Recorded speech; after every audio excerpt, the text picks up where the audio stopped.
Here we go. Welcome to Jackal's Wrestling Entertainment Pod. As always, Caleb. Jeremiah. We just want to start off before we jump into Monday Night Raw. We want to start off and tell you guys that Jackal's Wrestling Entertainment Pod is now available on Spotify, iHeartRadio, and Apple Podcasts, where you find your podcast at. Just search us and you'll find us. That is the audio version of the podcast. We're right here also still on the YouTube version, as you can see. And you got a Twitter page up and running for Jackal's Wrestling Entertainment Pod too, right? Yes, we are now on Twitter. It is at Jackal's Pod 192.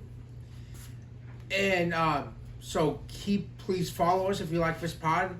And just keep your eyes out, because eventually we're going to have questions on there. We're going to try to be a fan interactive podcast, and we're hoping if we can and talk to the right people, we eventually want to have some interview episodes for you guys on here. There's some bonus that will not be breaking down the week, but that will just be talking about talking to wrestlers, whether it's indie wrestlers, WWE wrestlers, any type of wrestlers, and breaking down their journey. Exactly. So we're trying to do that for you guys, and so yeah, please support this pod and stick with us. We're only going to get better, we promise. Now let's jump right into Monday Night Raw. Was in Philadelphia, and what better way to kick off a Philly show than with Paul Heyman, and he had his guys out there with him. He had Braun Breaker, Bronson Reed. He was interrupted by Jey Uso. Yeah, I mean, like you said, it's Philadelphia. I don't think there's any other way you could kick the show off. I mean, it's like he said, you talk about God mode, but he said in Philly, I am God, and those fans were behind him. They did not boo the wise man at all. They kept it, going. Some ECW references, and we just want to point out that, yes, we are well and very happy Tommy Dreamer was still with us, folks. Exactly. That was a shot, and Tommy Dreamer did not care for the shot either. He told Paul, he said, I'm still here. Up next, we had a very good back-and-forth match between Io Sky and Raquel Rodriguez. I just want to point something out before I ask you about this match. But Raquel Rodriguez has been dominating as of late. It seems like she's took what Kevin Nash said, and she's turned it. She's been almost like that Kevin Nash of the women's division. She has. I mean, Raquel, in my opinion, is having a career year. I mean, seriously, especially, we saw her dominate NXT, but on the main roster, she's done good. Don't get me wrong, but this year, the tag team wing, but now, what that match with Io right there, that singles match, we'll talk about a little bit about women's world title, but a lot of people thinking, what surprised me, Raquel could possibly capture that world championship. I mean, she is on a streak right now. She very much so is. Yeah, it's possible, because we'll talk about it in a little bit, but there's an opportunity for it right now. Yes, there is. Up next, we had Penta defeating Xavier Woods, and what pretty good match this was too. I mean, I thought just really good back and forth, and you see in Penta and you see in the New Day still not take champions, but you still see in the New Day out there.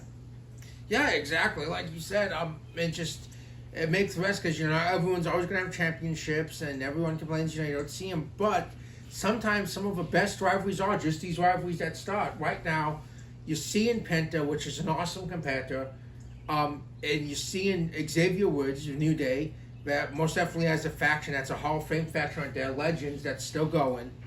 And you saw a great match, and now this upcoming week you get to see Penta against Kofi, which is going to be awesome. And Grayson Waller's kind of finding his niche in there, kind of tagging along with the New Day. It's been very interesting, and I'm excited for this rivalry. And real quick, something else I forgot to ask you about was going back to that Io Raquel match. What did you make of the Damage Control? Io was like, don't come out, I'm fine. But Damage Control got the jump. The match was over. I mean, Raquel and Roxanne got the jump. The match was over. We still did see what was formerly Damage Control with the Kabuki Warriors, but we saw Rhea Ripley. Well, yeah, I mean, but that's Io's fault because last week they tried to even the odds, and it didn't work out the way that Io of them had wanted. But Io took out on them.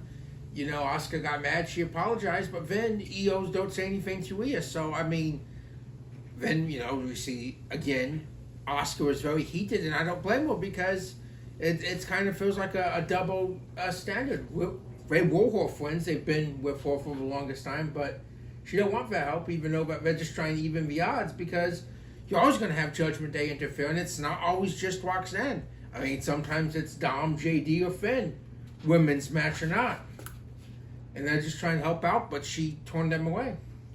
But, I don't know, I look at this, I look at it as the flip side. She said during the match. The match was over. We still didn't see the Kabuki Warriors. And on top of it, she didn't tell Rhea one way or another. Rhea did this on her own.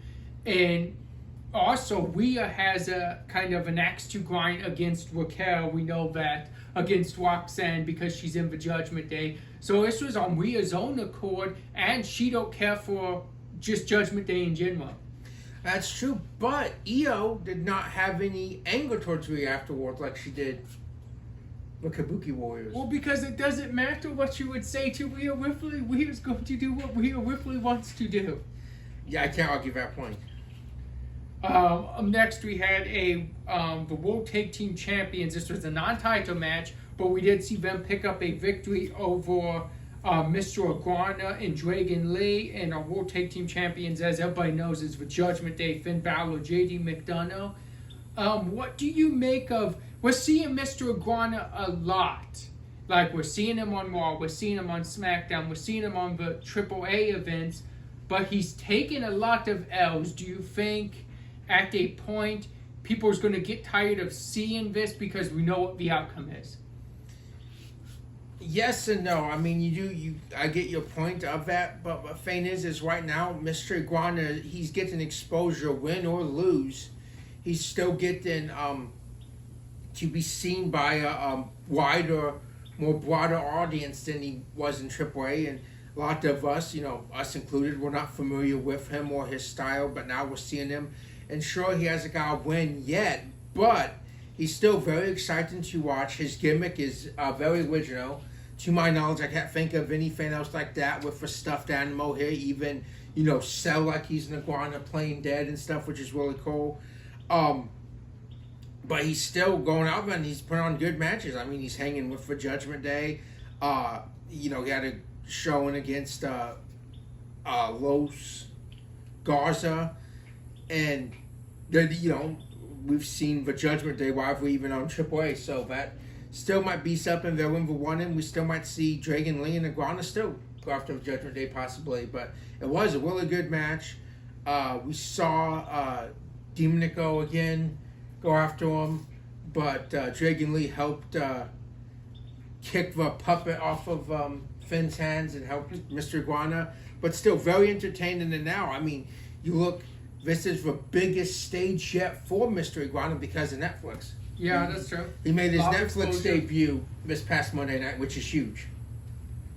Up next, we have one of the matches of the night.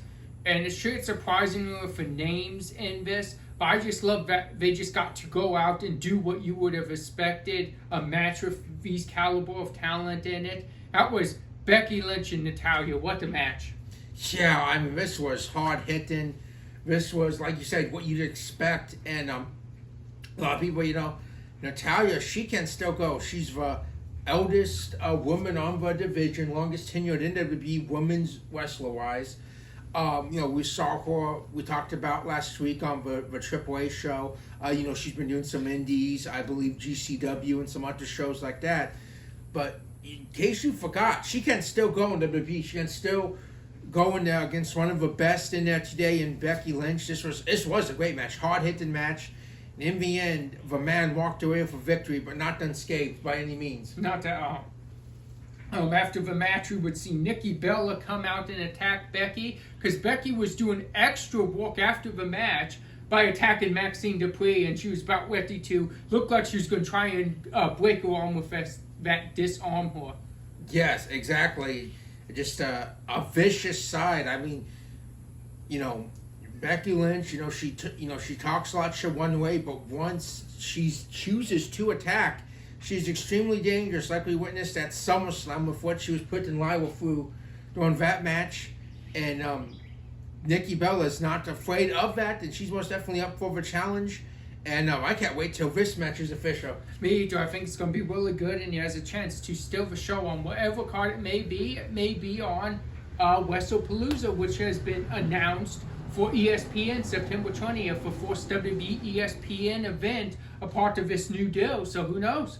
Exactly, which, just everyone remember, a week from today, next Sunday, will be the last main roster PLE on Peacock.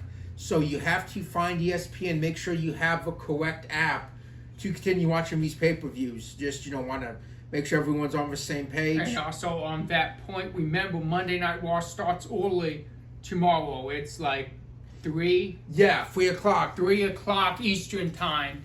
So just keep that in the back of your head, just knowing that you don't have to wait till 8 o'clock to watch this upcoming Raw, nor the week after. So just remember that, guys. Which is fun. I mean, I kind of really appreciate, especially just with work. I mean, a lot of people might agree with that. A lot of people, jobs, you get off like 3 or 4 o'clock, maybe 5. You get home, you take a shower, you grab something to eat, and now instead of, like you said, wait until 8 o'clock, hey, Raw was on. Yeah. I can turn on, I can watch Raw, and especially, too, if you have to get up early, because a lot of times, maybe you can't stay up and watch all of Raw at once, but now, when it's those earlier days, you can watch all of Raw and then just go on about your day, which I think is really cool. I kind of like how that works with Netflix now. I do too. I think that's pretty cool because we know SmackDown that would cover on this was taped before it aired on USA Network. So how cool would it have been on Friday to be able to watch SmackDown as it was live? Exactly, because it is still on, like you said, USA, you don't get that privilege, but you do on Netflix, which is really cool. Up next on Monday Night Raw, we had a big shocking moment. It was rumored a lot, but Naomi vacated that women's championship. You mentioned Jacal as a possible suitor. So first I ask you about Naomi having to vacate the title for being pregnant. And then after that, I'll ask you your front runners for the vacated women's championship. Oh, that's a great question. First off, huge congratulations to Jim Uso, Naomi. That's awesome. At least it's not an injury. It's a joyful occasion to have give up the title, and that's awesome. Huge congratulations to them for their own family that they're starting. And like she said, she'll be back. Whoever has that, in her words, better proceed with caution. And now, some front runners. A really good question because you have to think Io and Rhea is always right there. They want it. Valkyra's number one contender, but she's not just going to get the championship. A lot of people are saying that she should because she's number contender like Asuka got it, but that's not the same. That's not. Asuka was Money in the Bank, and she would have just cashed in and got anyway. This is number contender, so I believe, maybe you do a Battle Royal. Winner of said Battle Royal maybe takes on Stephanie at Clash in Paris for the title.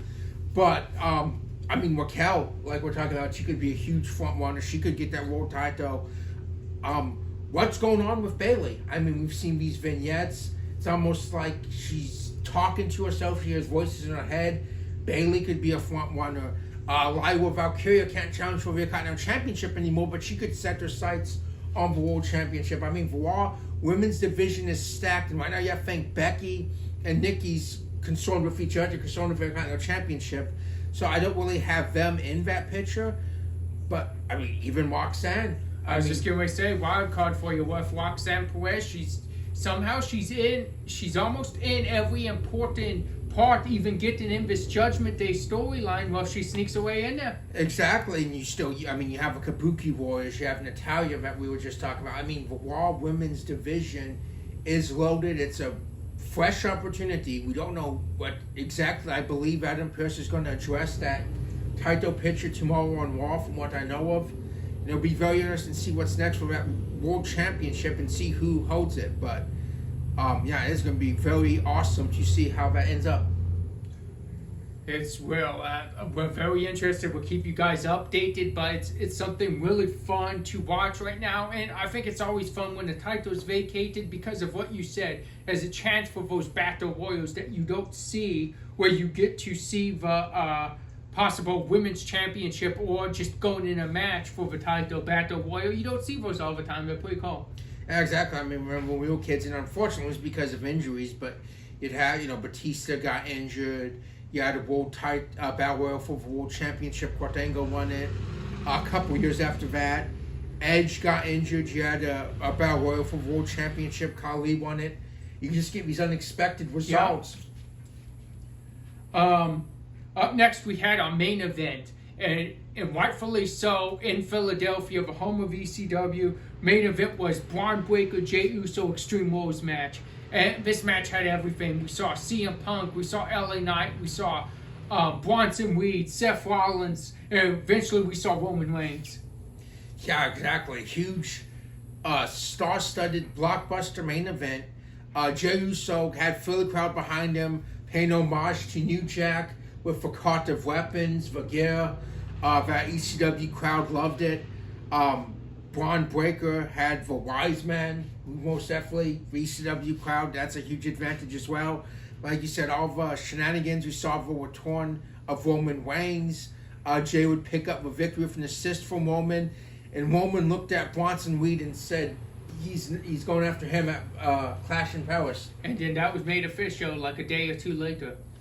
So, I mean, another huge match for this card. The Tribal Chief against the Tribal Thief. Very interesting. NXT just jumped right out the gate, and I love this because it was a different start to NXT. We started NXT with Josh Briggs and Inamura already fighting in this Philadelphia street fight. How cool was that? It was. I mean, it just shows you, we talked about you have stuff that ECW feel, that hardcore feel, and NXT most definitely led into that. We talked about how this rivalry is so heated and so, just waiting for that kind of stip. We got that stip, hard-hitting match, and Briggs walked away the victor. Yeah, very surprising. I really thought Inamura was going to take this one. I thought they were building him up. He was so close to winning the championship. It seemed like Briggs kind of tore his momentum down, and now, Briggs took a lot in that match and kept going.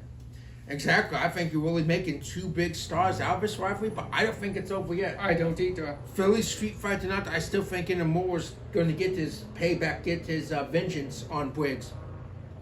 Up next, we got Jasper Troy against Ricky Saints, and this is a pretty big profile rivalry for Troy with being his forced big time rival because he had one match, but we didn't really see a rivalry out of it. We're seeing a rivalry, multiple matches with Ricky Saints. Exactly, which is huge, and Ricky won the match, and Ricky's trying to set himself, get back in. He had to take care of Jasper. He still wants championship gold. Whether that be the North America, whether that be the NXT championship. So that's huge, but I still don't know if Jasper Troy's in his rearview mirror just yet. I don't think so either. I don't think Jasper Troy's letting this go. No, I don't think so either. I think Saints is going to do a lot more than maybe just win just to put this monster away. I believe that. Up next, we saw Jordan Grace Jordan Grace in the arena, not showing up unscheduled, but we finally got to see Jordan Grace's side of this story with Blake Monroe. We saw Blake Monroe come out. Ava said she didn't want them really touching each other, so we really didn't get to see the brawl, but we did see kind of a threat from Jordan Grace to Blake Monroe. Exactly, and I mean this match is low key really huge, and it just emphasize that last year either one of these women were with WWE. Last summer, both of them were making waves in different promotions. Jordan Grace, a little bit in NXT, but still mainly Knockouts champion. And Blake Monroe might have been the AEW Women's Champion, or had just lost it. Was at this time, I'm not 100% sure, but to have this match, both women that were last year champions of different promotions against each other in a grudge match is huge. And I think I cannot wait for that match tonight. Just see how that goes. And huge momentum for whoever wins this match. Yes, very much so. Up next, we saw a big 6-woman tag. We saw the Elegance brand against Fatal Influence. And pretty good 6-woman tag. And we also saw Masha Slamovich as referee. And surprisingly, she called it right down the middle. And even counting for JC Jane, which we've seen has been a big rivalry of her. That's true. She did her job. She most definitely. She did not get physical for any of the women. Like you said, she was very unbiased, very white down the middle. Awesome match. Great way to really build up for the knockout triple threat match tonight with JC defending against Ash by Elegance and Masha. So that's huge. And again, just great influences on the roll. They are. And JC's been the head of that. And I don't know. It's hard to bet against JC Jane right now. It seems like she's winning at all cost. That's true. That's 100% true. Up next, we saw a backstage segment where Dark State was talking to Eva. They were saying about everybody they've took down already. They happened to mention Joe Hendry. Joe Hendry popped up, and he asked them which two would be taking on Hank and Tank, and they said they're keeping that close to the vest. And then they would tell him that they kind of threaten him and also say that he doesn't want them behind him. And then Joe Hendry would say, what's wrong with him? That's true. Again, like we talked about, very funny segment. And like Ava said, you kind of brought that on yourself because you mentioned him.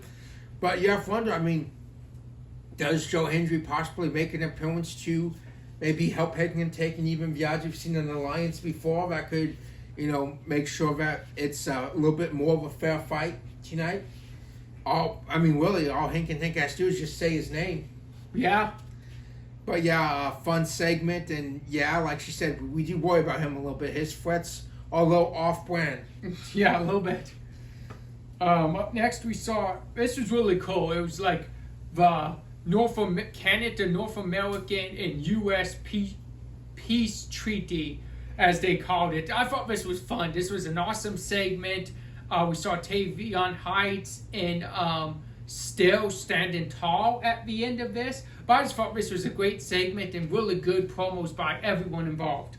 Yeah, exactly. I mean, we've talked about Ethan Page for a while. He's been killing it, and he says he's the greatest North American ever hold the title. Then this out of nowhere, Chelsea Green Alliance, which has been great. They've really fed off of each other, make a great tandem, and also by doing this, you're really now putting a spotlight on Tavion and Tyra May still that we may have not had before with it, just a high-profile rivalry against two very established heels. So no, I think this is fun, and now both of them get the biggest match of their careers tonight in the mixed tag match against those two. Yeah, it's gonna be that's gonna be a good one. I think they built up to it, and I'm interested to see. I also want to see how Tyra May still looks. We haven't really seen much of her since she won LFG. Exactly, she hasn't had that up till now, that spotlight that Jasper's had, and now she's getting the opportunity to show what she can do as well, which is really awesome. And it's really cool that she's against most definitely one of the better walkers in Chelsea Green that is really good at making opponents look good as well. Yeah, that gives her a great chance. Yep. Next we had our main event. We had Trick Williams, Javon Evans. This was an amazing match. Trick Williams may have had this in the bag, but got a little caught off guard. He was kind of playing with his food, as they say. We saw Mike Santana come out. But nonetheless, Javon Evans is the number one contender, and he would have a face-to-face with Obafemi after the match. Yeah, exactly. I mean, like you said, great match. Really lived up to the hype. Like you said, Trick did play with his food a little bit. Took his eyes off a prize. It cost him. Javon Evans took the opportunity like anyone would. And now, Javon Evans tonight gets his first ever one-on-one pay-per-view main event. But is almost could be mission impossible to stop this force known as Obafemi. He's just been so dominant. I mean, you look, he won in January. We're near the end of August. That's almost 9 months that this man has been an NXT champion. Yeah. That's just a dominant way. He is. Next up, SmackDown would start with Becky Lynch coming out in front of her home crowd of Dublin, Ireland. And she was getting cheered, but because Becky is so good on the mic, she completely turned that chair into a way of booze. As she did. She had them behind her, and she said that she can see why they never got it because they didn't deserve it. And she said, I even tried to politician in the back to have them cancel this, but it didn't work. Becky would be interrupted by Stratton. After Stratton, Nia Jax would come out. They would start the 2-on-1 on Tiffany Stratton before Jade Cargill would make the save, and that would set up for our main event. But what did you just think of? We talked about how good Becky did, but what about Stratton? What about Nia? They're the other two we saw talking. How do you think their promos were? Oh, I think it was great. I mean, it's kind of been... We've seen Nia go back and forth between NXT and SmackDown. And Stratton's kind of been quiet the last few weeks since the Jade reigns. It's great to see the champion back in action, and they did good on promos as well. But it just also sets up a very interesting scenario now because Jade's willing to help her, but she still wants that championship. She's still coming after her, but she's not going to let her get beat down or handicapped. And, you look at past history, we'll talk about, later on when we get to it, but odd pairing of Becky and Nia as a rivalry that goes back quite ways that really kind of set up the man's redemption arc and even to the WrestleMania main event. Yeah. So very interesting cast of characters, and like you pointed out though too, even just a little bit of tag match, that dream Jade Becky match that hopefully we get a one-on-one match one day of. Yeah, I hope so. I'd be very interested to see that. Next up, we had Mello and The Miz defeating the Motor City Machine Guns. What a run Miz and Mello's been on as of late, and they have an opportunity to be number one contenders for the tag titles next week.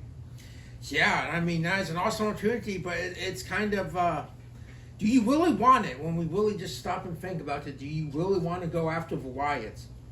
You want the take goats, yes, but you're going on against something far beyond any of our comprehension. But it's working, but how long do you think Mello's really going to like that every time he almost closes in on the match? Miz takes it? Miz comes in and takes it. I don't think it's going to last long. I think we may see it coming to a head very soon, and if so, I mean, what an opportunity that would be for Mello to go against The Miz in a little bit of a rivalry. Exactly. Maybe kind of see a face one from Mello. Yep. Kind of, we know what we talk about, like the New Day. The Miz is a future Hall of Famer. He's literally done everything there is to do, I think, besides win the Royal Rumble. And that's it. I think he's done everything else you can possibly think of twice. Yep. So his resume speaks for itself. This is just even the teaming's a great shot for Mello, and the potential eventual rivalry that we think might be lingering is also a great opportunity for Mello. And, like we talked about that SmackDown Tag Division, the Guns, always killing it. Guns, even if you're not familiar with them, they would be one of the greatest tag teams in wrestling ever to do exactly. it. 20 years, and now the fact that they get this one, more than likely up until retirement in WWE is awesome because it's well-deserved and overdue, I think. But yeah, great match and very fun storyline between Miz and Mello right now. Next up, we would have Charlotte Flair against Piper Niven. We would see Alexa Bliss out there. Wade Barrett mentioned on commentary that she is dealing with an injury and not cleared to compete at the moment. But because of that, the numbers would add up, and Piper Niven would get the biggest win of her career by pinning Charlotte Flair. Exactly. Which, it's not Alexa's fault in whatever ways. We wish her well, hope a speedy recovery. But yeah, the numbers are too much for the Queen, and it was. I mean, like you said, that was a career-defining victory for Piper Niven. No matter what means it was, she still pinned Charlotte Flair. She did. That's huge. In the wing on Friday Night SmackDown. So that's huge. And you have to watch out. It's shown. We even saw Fabio last week. Anyone in the Secret Service can go. We know that, and Piper has just made a huge claim. Next up, we got John Cena's been on interviews, and he's been talking about Logan Paul. He's talking about how good he thinks Logan Paul is, and this rivalry that Cena's doing with Logan Paul is giving everyone a opportunity to see that and see John Cena see that he's right about this. But what'd you make of Logan Paul's promo skills going one-on-one with John Cena on the mic? I mean, that's just great. I mean, like, we've talked about a lot of people, may not like Logan Paul, but you have got to respect work that this man's put in. I mean, you look, I want to say 4 years ago, I think during one of the pandemic WrestleManias, I think 21, he just has a small appearance. He's out there with Sami Zayn, and I think he took a stunner by Kevin Owens, something like that. And then you look, a year later, he is wrestling, having his first match with The Miz against the Mysterios, and now you just fast forward all this time now. His promos have got so good. His in-ring has got so good. I mean, this man has put in the work. And like as I said, whether you like him or not, you have to respect what he's done. And now, he, like you said, he's one of the... He's had a few moments. One of the last few opponents we'll ever see John Cena wrestle.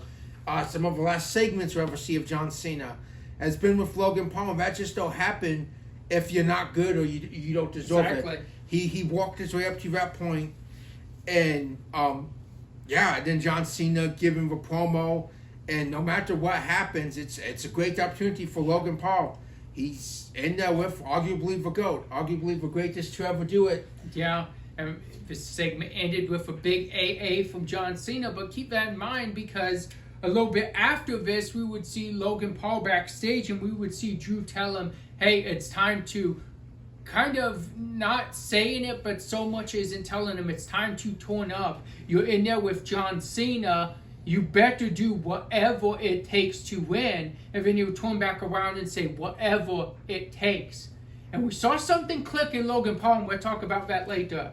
But next up, we would have Solo's MFTs against the Street Profits. Yeah, another great tag team match, great tag team action. Because you think, and we've seen it, any duo you throw out there clicks, works for the MFTs. And Tangaloa and JC, they put on a banger with the Profits. And Jimmy and Jacob would help even odds a little bit, and Profits got the huge victory. And they will take on Mello Don't Miz next week, number one contenders match. It's going to be huge. And we know the Profits aren't afraid of riots. We know that. They know the task at hand. They want their take titles back. Next up, we had Alistair was supposed to go one-on-one with Ron Killens, but Ron Killens said he went to the wrong Dublin. He went to Dublin, Georgia, but he had a little surprise for Mr. Alistair Black, and that was World Horn of Damian Priest. Yeah, and this was never a match. This was just Priest getting his payback, getting his revenge to Security Broker, which is another just huge moment, huge rivalry like for Sheamus Rusev rivalry we've talked about. Because that's been like SmackDown's version of that. We haven't seen the matches as much, but just the back and forth for attacks. And two guys that can just go. Exactly. And I can't wait to see, sooner or later this is coming to a head too, whether it be, Clash at Paris possibly, or maybe even like you said, WrestlePalooza. We don't know. But anyway, this is going to be an awesome match whenever it happens. Something else that may happen sooner rather than later was we saw Drew McIntyre out in the ring. He's wanting Cody Rhodes there. We haven't seen Cody since he claymored him through the side of the announcer table through the LED board.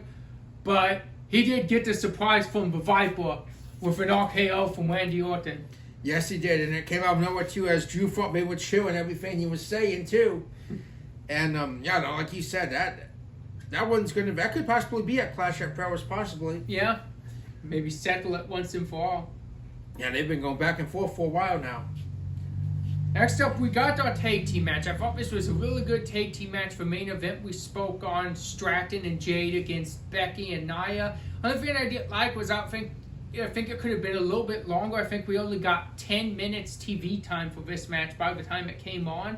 I thought it was really good for what it was, but I do think it could have went a little bit longer and it still would have been a good match. Yeah, same. I mean, it was an action-packed show.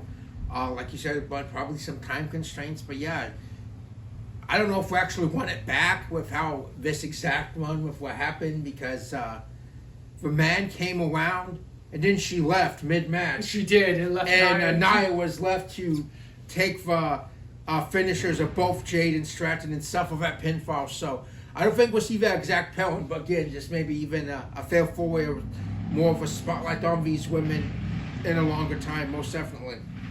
And then to end SmackDown, we saw Logan Paul get that punch, some would say a cheap shot, on John Cena as SmackDown we off air. Yeah, but before that, we have to mention, as I'm pretty sure we're all wondering, Nick Aldis, I just got off the phone with Brock Lesnar. Yeah. I've been that punch, so, I think all of us want to know, hey, where's that going? When are we going to see the Beast? We know he's back. Everyone world saw him at SummerSlam, but we still have not seen the Beast comment or even be in a ring since SummerSlam. That's true.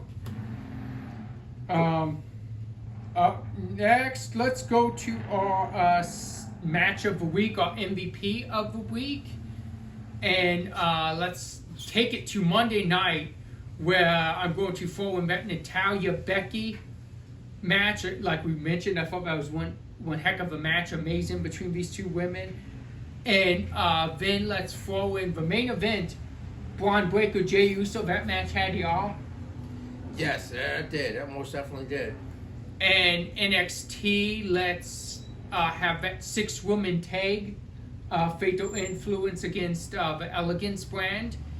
And let's take Javon and Trick Williams. Thought that was a really good match for the week. And on SmackDown, let's have Mellow Dope Miz against the Machine Guns. And let's have that tag team we just spoke on. Again, I thought could have been a little bit longer, but still good. Jade and Stratton against Becky and Nia. And for the match, I have to go with Extreme Rules match. It was in ECW. In the home of ECW, I should say. Braun Breaker with Paul Heyman, so we got to see Paul out there. And against Jey Uso, and like we mentioned, it had everything. Even had Roman Reigns between. Exactly. Well, that's not, you can't really top that almost. Just like I said, that was just a fun match. And MVP of the week, I think there's really only one person you can go with for this, and I think that's Becky Lynch. We saw her show out on Monday Night Raw, put on a show stiller with Natalya. Then we saw her open SmackDown with an amazing promo, and then end up being the main event on SmackDown in her hometown of Dublin, Ireland. And sure, she walked away from the match, but she was still there. She still gave a great promo, had a great match with Natalya, and was a part of that really good match. Yeah, no, I'll give that. Most definitely well-deserved for the man. She just, every time she just reinvents herself. This whole new persona is different than how she's even a heel before. New music, new everything, but she makes it work. She does. It's going to be very interesting. Now, this match of week, it's appropriate on a few different levels. We talked about, we're happy Sheamus and Rusev finally get that pay-per-view match at Clash in Paris, like we talked about on this pod for weeks. That's going to steal the show. And, you talk about injuries, not necessarily a vacant title. Back in 2012, Sheamus, World Heavyweight Champion, a career year for Sheamus really that year. But I believe he was supposed to go against Alberto Del Rio on No Way Out 2012. If I'm correct, if I'm wrong, I'm sorry, it's been a long time. But he was injured, a concussion or something. So what happened was you got an impromptu match, I believe, either, I think, announced the day of or just that night, Dolph Ziggler and Sheamus. They stole the show. That was the opening match from what I remember, and they just completely stole the show. And just, both men are awesome competitors. So just goes to show you sometimes even if things do come up, a lot of times you really get the good alternative. So yes, No Way Out 2012 Sheamus Dolph Ziggler World Title match is a highly recommended must-watch. It is. I agree with that. I remember that match, and like you said, both of us were extremely impressed with just how good that match really was. Yeah, set the pace for the whole night. Now we're going to get to something fun here. We're going to get to some NXT Heatwave predictions. As we mentioned, it's on tonight. First match we have listed here is Jordan Grace, Blake Monroe. Who you got? This is tough, but I think Jordan Grace is finally going to pick up a W here tonight. She's really been on a losing streak as of late. I think she gets her vengeance tonight. I'm going to go Blake Monroe. I think somehow, underhandedly, she hasn't been pinned yet. We know she lost by countout. think somehow underhanded she is going to pick up a victory and keep that non-pin or submission streak going. That's very easy to happen too. Next up, we have a tag team championship match. Hank and Tank against two members of Dark State. Hank and Tank's been on a roll, but I think Dark State captures gold for the first time tonight.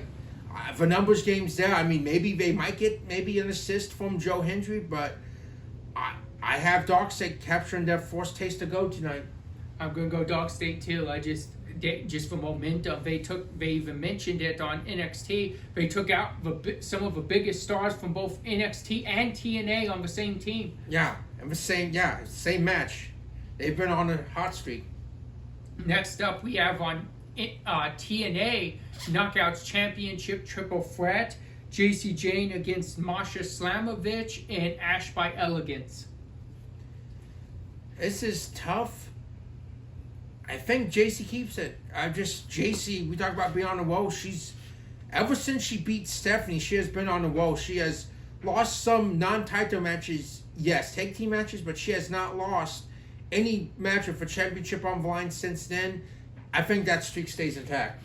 I'm going to go with JC Jane as well for this one. That hot streak's just been tremendous, and I don't see it ending. And if possibly it does, maybe one of the other two gets pinned, and that's how the TNA gets Women's Championship back. That is true. That could happen. Up next, we have a fatal four-way number contenders for JC's NXT Women's Championship. That match would be between Triple Threat, Jada Parker, Kalani Jordan, and Lola Vice.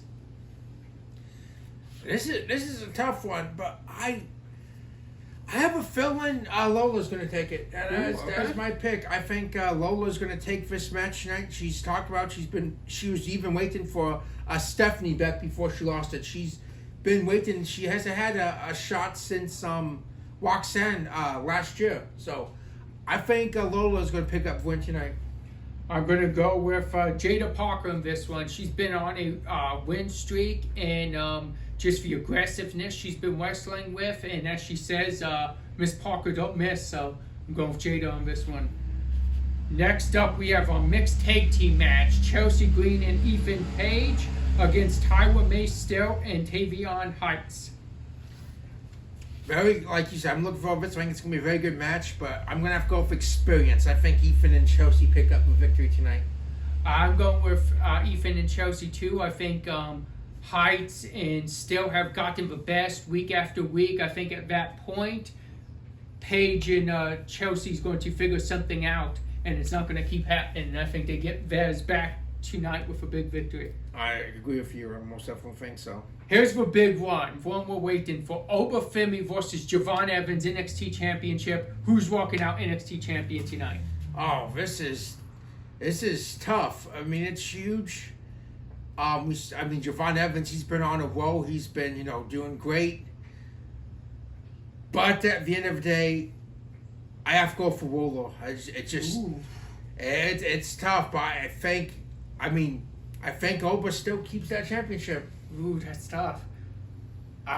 You're going Oba. I'm going to go the underdog. I'm going to go Javon Evans. I think we have a new NXT champion tonight. Undertaker told him to go out and get that belt. I think he fulfills the Undertaker's prophecy for him. That could happen, but it's funny bring up the Undertaker because you think about this, modern day in NXT, it's almost like Undertaker Jeff Hardy way back in the day for that. And Jeff did not win that night. Years later, he beat the Undertaker. Not that night. I could really see it going either way, but, like you said, pick one. I think Oba, you're going with the upset. You're going with a possible career-defining moment for Javon, which either way, no one can be disappointed. I don't think so. We want to thank you guys for joining us. And remember, Jackal's Wrestling Entertainment Pod is available on iHeartRadio, Apple Podcast, and Spotify, wherever you find your podcast. Thank you guys again for joining us.